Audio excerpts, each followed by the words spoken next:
नमस्कार, मैं सेजल। इनबिसिन न्यूज में आपका स्वागत है। आज के समय में अनियमित खानपान और बदलती जीवन शैली के कारण कैंसर जैसी गंभीर बीमारी तेजी से बढ़ रही है। हर साल देश में लाखों लोग इससे प्रभावित हो रहे हैं। इसी महत्वपूर्ण विषय पर चर्चा करने के लिए आज हमारे साथ मौजूद है नागपुर के प्रसिद्ध आयुर्वेद कैंसर विशेषज्ञ और संजीवनी आयुर्वेद कैंसर हॉस्पिटल के संचालक doctor S B Meshram sir. Sir ने बीएमएस, एमडी और पीएचडी आयुर्वेद ऑन्कोलॉजी की उपाधि प्राप्त की है। इन्हें बेस्ट आयुर्वेदा ऑन्कोलॉजिस्ट आयुश्री जीवन गौरव पुरस्कार सहित कई सम्मान प्राप्त हो चुके हैं और साथ ही नागपुर में 30 बेड का आयुर्वेद कैंसर हॉस्पिटल संचालित है और कैंसर विषय पर इनकी कई पुस्तकें भी प्रकाशित हो चुकी है। सर ने लगभग 10 वर्षों तक आदिवासी और दुर्गम क्षेत्रों में सेवा भी दी है। सर, आपका हमारे स्टूडियो में बहुत बहुत स्वागत है।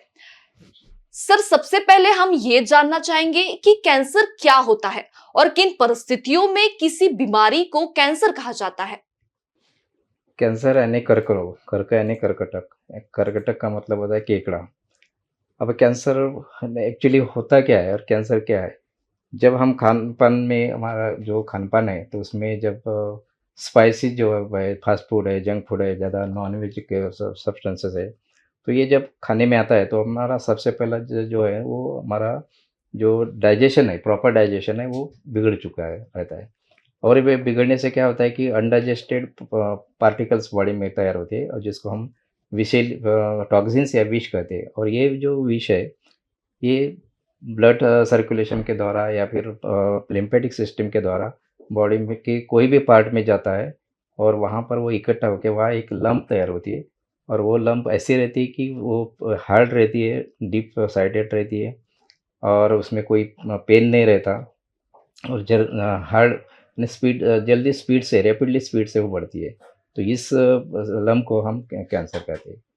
ऐसा जब लक्षण मालूम रहता पड़ता है तो तब वो इसका इन्वेस्टिगेशन में बायोप्सी करते हैं और बायोप्सी में वो उसका रिपोर्ट आज पॉजिटिव आ जाता है, जिस इसको हम कैंसर कहते हैं। अच्छा सर, कैंसर के कितने प्रकार होते हैं? कैंसर के तो जनरली 200 प्रकार उसमें पाए जाते हैं। ये प्रकार भी दो, उसका जो क्लासिफिकेशन है वो क्लासिफिकेशन 2 प्रकार से किया गया है।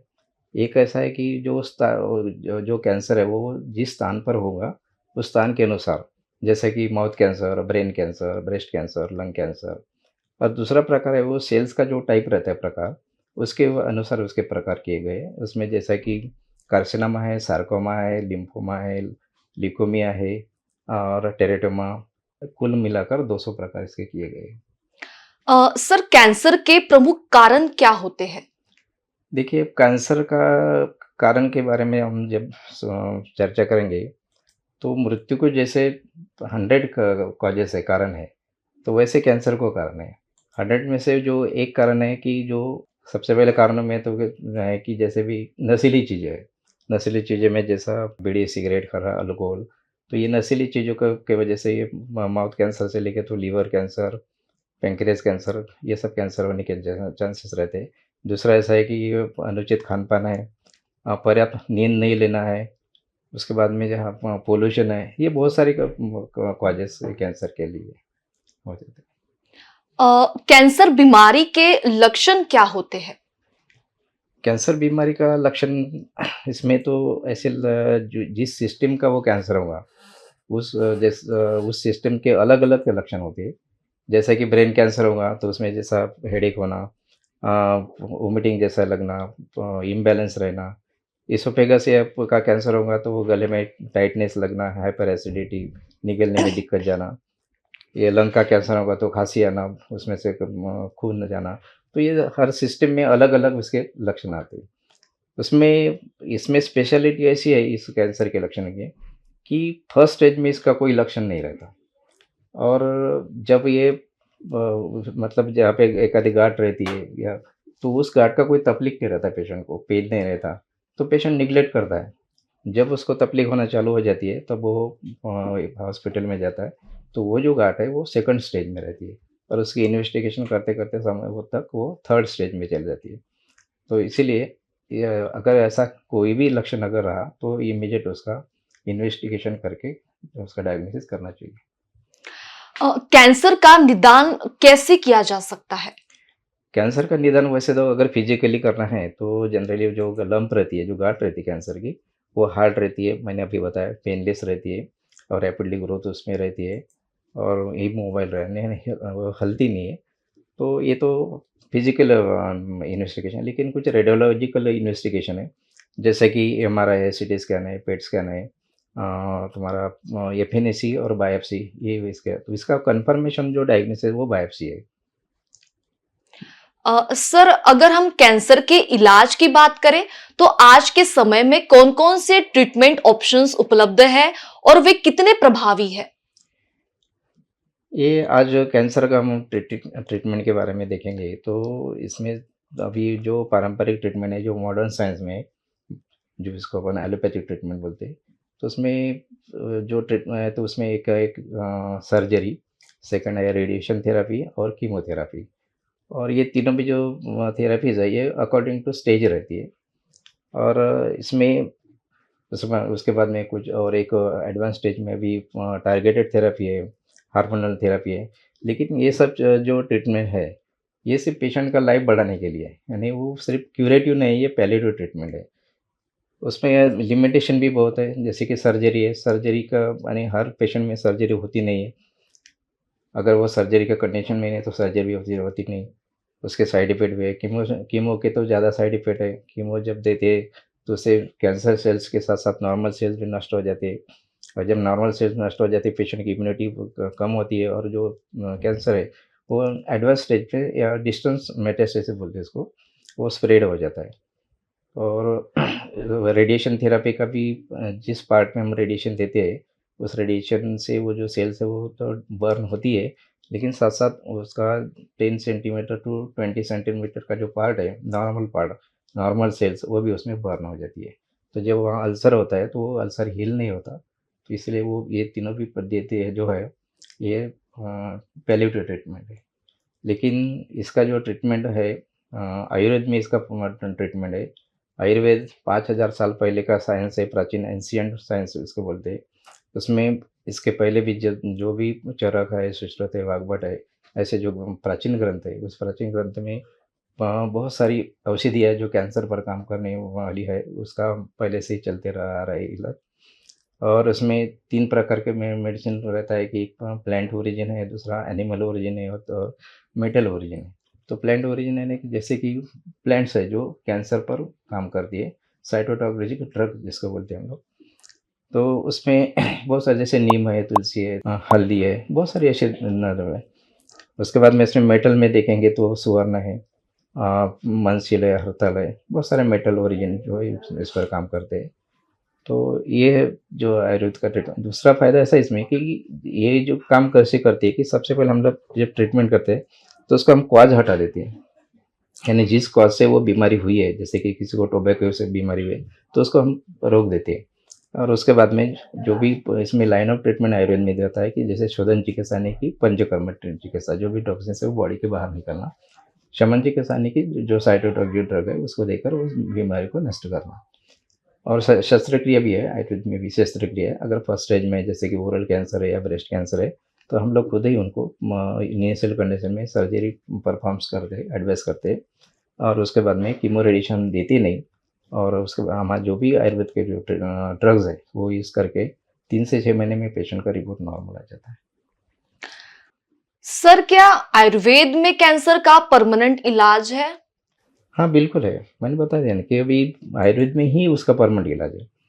क्योंकि जो आयुर्वेद का एक स्पेशलिटी आपको मालूम है कि जो भी ये जो काम करती है, ये रूट रूट पर काम करती है बीमारी को। क्योंकि जितने भी कैंसर होते हैं तो उसका जो रूट है वो यानी बनने के जो प्रोसेस है वो स्टमक में रहती है। तो आयुर्वेद के जो ड्रग क्या करता है कि उसका रूट को ही ये कर देते हैं। बाकी पैथी में कैसा है कि उसको रूट को ख्याल नहीं रहता। जैसे कि सर्जरी है, यहाँ का यहाँ समझ लो लंप है, तो यहाँ को इसको ही निकाल देंगे। रेडिएशन, यहाँ ही रेडिएशन देंगे। कीमो डायरेक्ट ब्लड में जाती है। तो मतलब ऐसा है कि जैसे एक आधा जहरीला पेड़ है और उसको हम उसका रूट वैसे ही रख रहे हैं और उसके ब्रांचेस को कट कर रहे हैं, तो वो बार-बार आने वाला है। तो वैसे ही वो बाकी पैथी में यानी मॉडर्न में वो सब रिकरेंस के चांसेस उसमें ज़्यादा रहते हैं। वो टेम्परेरी ट्रीटमेंट रहता है। आयुर्वेद में वो जड़ से ही उसको उस कैंसर की सेल्स को नष्ट करने की प्रोसेस से वो फिर से कैंसर पलट कर नहीं आता। दूसरा ऐसा है कि ये आयुर्वेद की ट्रीटमेंट ऐसी उसको एडमिट रहने की ज़रूरत नहीं, इकोनॉमी के लिए भी चीप है, बड़े-बड़े सिटी में जाके एडमिट की ज़रूरत नहीं रहती है। और दूसरा उसपे ऐसे ही कि कैंसर की मेडिसिन क्या करती है कि पर्टिकुलर कैंसर के सेल्स को ही नष्ट करती है। जो भी नॉर्मल सेल्स रहती है उसको बिल्कुल धक्का नहीं पहुँचाती। कैंसर के बीमारी को लेके लोगों में इतना डर क्यों है? बराबर है। कैसा है कि आजकल लोगों में ज़्यादा से ज़्यादा सिर्फ मॉडर्न ट्रीटमेंट ही उनके कॉन्शियस में है। जैसे कि वो कैंसर हुआ है तो सबसे पहले वो एलोपैथिक कैंसर हॉस्पिटल में जाते हैं। अब वहाँ जाने के बाद में अकॉर्डिंग टू स्टेज उनकी ट्रीटमेंट होती है। कोई के दूसरे तीसरे स्टेज में जाते हैं तो सर्जरी होती नहीं, फिर कीमो देते हैं और पेशेंट का लाइफ बढ़ाने का कार्य करें। तो डर का मतलब ऐसा है कि इसलिए पेशेंट में ऐसा है कि जैसे अ, उनके जो पहचान के कोई दोस्त थे, रिलेटिव थे, तो उनके इसमें ऐसी घटना हुई रहती कि उसको अमुक-अमुक कैंसर हुआ था। बड़े-बड़े अस्पताल में गया, कीमो लिया, रेडिएशन लिया, सर्जरी लिया, 5-6 लाख रुपए खर्चे रहे, फिर वो पेशेंट चला गया। तो इसलिए उसको लगता कि जब ऐसे कंडीशन है तो हम अपने पर भी यही समय आएगा और हम ज कैंसर डिटेक्ट हुआ इसका मतलब अभी अपना पूरा खत्म हो चुका है, कोई लाइफ में कोई उम्मीद नहीं रही है। तो ऐसा इसकी वजह से ये डर पेशेंट के इसमें। सर आज के समय में इतने अस्पताल और इलाज होने के बावजूद फिर भी मृत्यु दर क्यों बढ़ रहा है? बराबर। अभी कैसा है कि जितने भी अस्पताल है, ये मैक्सिमम 80% जो है अस्पताल, ये पूरे मॉडर्न ट्रीटमेंट के अस्पताल है, एलोपैथी के ट्रीटमेंट के अस्पताल। और मैंने अभी बताया कि हॉस्पिटल कहीं भी रहो, उनका लाइफ जो ट्रीटमेंट का जो प्रोटोकॉल रहता है, वो सेम रहता है। चाहे नागपुर का तुकडोजी कैंसर हॉस्पिटल हो या एनसीआर हो या मुंबई का टाटा हॉस्पिटल हो या अमेरिका का हो। उनका जो भी ट्रीटमेंट है, वो अकॉर्डिंग टू स्टेज रहता है। तो वो स्टेज के अनुसार वो ट्रीटमेंट रहता है। और दूसरा ऐसा है कि जब ये उनकी जो ट्रीटमेंट रहती है कीमो रेडिएशन सर्जरी वो बहुत ही पेनफुल है, कॉस्टली तो है ही, पेनफुल है। तो उसमें क्या होता है कि बहुत सारे पेशेंट को ऐसा लगता है कि नहीं तो भी इतना खर्चा भी करते, तकलीफ भी होती है, नहीं तो बचने वाले ही नहीं है, तो पेशेंट जाते ही नहीं। दूसरा ऐसा है कि जैसे कि ग्रामीण या ट्राइबल के कोई पेशेंट हो गए, जैसे कि गढ़चिरौली जैसे एरिया के, तो वो लोग उनको मुंबई, पुणे या बड़े-बड़े सिटी में जाना वो अफ़ोर्ड होता नहीं।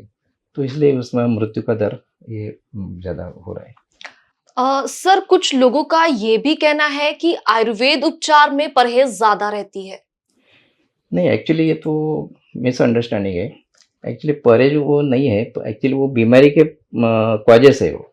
जैसे कि फॉर एग्ज़ाम्पल एखादे को अगर ओरल कैंसर हुआ है एखादे पेशेंट को, तो उसमें उसका कॉज़ क्या रहता है? टोबैको स्मोकिंग या सिगरेट वगैरह। तो वो बीमारी को अपने को कम करने के सबसे पहले जिस कारण से वो बीमारी हुई है, उसको तो हटाना पड़ेगा ना। नहीं तो क्या होगा कि अपन ट्रीटमेंट से उसको कैंसर के घाट को कम कर रहे हैं। तो जैसे एक आदि जैसे कि अंगार ये हो रही है, तो उसको अपन इधर से पानी डाल के उसको कम कर रहे हैं, इधर से रॉकेल मिल रहा है उसको, तो वो कम होंगी नहीं। तो ऐसा है, तो इसीलिए ये जो ट्रीटमेंट है, ये ट्रीटमेंट आयुर्वेद में करना है। सर हमारे दर्शकों के लिए आप क्या जरूरी सलाह देना चाहेंगे जिससे वे अपनी सेहत का बेहतर ख्याल रख सके और कैंसर जैसी बीमारी से बच सके? मैं कैंसर पेशेंट हो गए या जिनको कैंसर नहीं हुआ है, ऐसे लोगों को मैं संदेश देना चाहूँगा कि दोस्तों अपना ह्यूमन लाइफ यानी मानवीय जीवन जो है, वो बहुत ही मूल्यवान। मूल्यवान है और ये बार-बार मिलता नहीं। तो इसीलिए prevention is better than cure. यानी कि गलतियाँ करके बीमारी को निर्माण होने के बाद उसको ये करके बीमारी को ठीक करो, उसके बजाय गलतियाँ न करके बीमारी को ही नहीं होने देना है। तो ये करना है अपने को। जनरली बीमारी को होने के पहले ही प्रिवेंशन कर लेते हैं तो कैंसर वो नहीं होगा।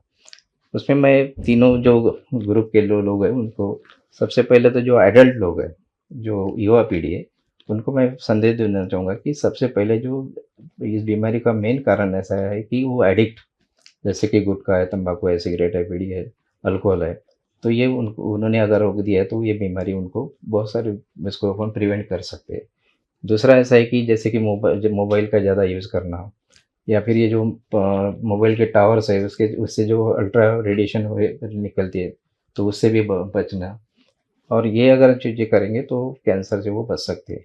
दूसरे जो भी यानी जो लेडीज़ है, स्त्रियों में मैं उनको बताना चाहूँगा कि जब उनका प्रेगनेंसी पीरियड रहता है, तो उसमें उन्होंने बहुत अच्छी प्रिकॉशन लेना ज़रूरी है। बहुत सारे क्या बार क्या होता है कि वो प्रिकॉशन प्रॉपर लेते नहीं। बहुत सारे अपने मन से एंटीबायोटिक लेते वो लोग, पेन किलर्स लेते हैं। तो इसकी वजह से क्या होता है कि उसका जो टॉक्सिन्स है उसका टॉक्सिन्स वो अम्बिलिकल कॉर्ड के द्वारा वो बच्चों में जाता है। फिर बच्चा 1 साल का होने के बाद में कंजेनिटल कैंसर जिसे बोलते हैं, टेरेटोमा बोलते हैं, जैसे कि आँख का कैंसर, किडनी का कैंसर, ब्लड कैंसर, बोन का कैंसर, ये बच्चे के में पाए जाने वाले कैंसर है। तो इसका कारण वो बच्चा नहीं रहता है, क्योंकि बच्चा तो कोई एडिट करता ही नहीं, तो उसका कारण उसकी मदर रहती है। तो इसीलिए मदर ने अगर ये दूसरा मदर मैं तो बताऊँगा कि अ स्त्रियों ने वो माता ने मदर ने वो स्तनपान करना बहुत ज़रूरी है। क्योंकि अगर स्तनपान करते हैं तो बच्चों में इम्यूनिटी पावर बहुत बढ़ती है और छोटे-मोटे जितनी भी बीमारियाँ हैं उससे अपन प्रिवेंट कर सकते हैं। तीसरा जो बुजुर्ग लोग हैं, क्योंकि कैंसर ऐसा बीमारी है कि वो किसी भी कारण से अगर इम्यूनिटी पावर कम हो जाती है, तो कैंसर की सेल्स तैयार हो जाती है। तो ओल्ड एज में जो क्या क्या रहता है कि अबव 60 इयर्स, तो उसमें उनकी इम्यूनिटी पावर कम हुई रहती है। तो ऐसे एज में कैंसर होने के ज़्यादा चांसेस रहते हैं। तो ऐसे लोगों ने फिर सुबह उनको सुबह उठ के वो थोड़ा टहलना, अपना जो समय पर खाना, उसके बाद में जो 6 से 7 घंटे तक अच्छी नींद लेना, ये अगर वो चीज़ें करते हैं तो वो कैंसर से प्रिवेंट कर सकते हैं। सर, आपका बहुत बहुत धन्यवाद इस महत्वपूर्ण जानकारी के लिए। दर्शकों, याद रखिए, समय पर जांच और सही जानकारी ही बचाव है। फिलहाल के लिए इतना ही। देखते रहिए एनबीसी न्यूज।